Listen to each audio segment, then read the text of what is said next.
இன்று நாம் சிந்திக்கும் மேலான வார்த்தை தெய்வீக செழிப்பு பற்றியதாகும். நம்முடைய உழைப்பு ஒருபோதும் வீணாகாது என்பதை திருவேதாகமம் நமக்கு அழகாக எடுத்துரைக்கிறது. சங்கீதம் 128:2 உன் கைகளின் பிரயாசத்தை நீ சாப்பிடுவாய், உனக்கு பாக்கியமும் நன்மையும் உண்டாயிருக்கும் என்று சொல்லப்பட்டுள்ளது. இந்த வசனம் நமக்கு ஒரு உன்னதமான வாக்குறுதியை அளிக்கிறது.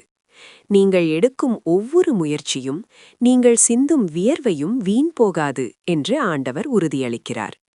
உங்கள் உழைப்பின் பலனை நீங்களே தனிப்பட்ட முறையில் அனுபவித்து மகிழ்வீர்கள். இது உங்கள் அன்றாட வாழ்வில் ஒரு நிறைவையும் மகிழ்ச்சியையும் இறைவனின் தயவையும் கொண்டுவரும். ஜெபம். அன்புள்ள ஆண்டவரே, உழைப்பதற்கு எனக்கு தந்த பலத்திற்காக உமக்கு நன்றி செலுத்துகிறேன்.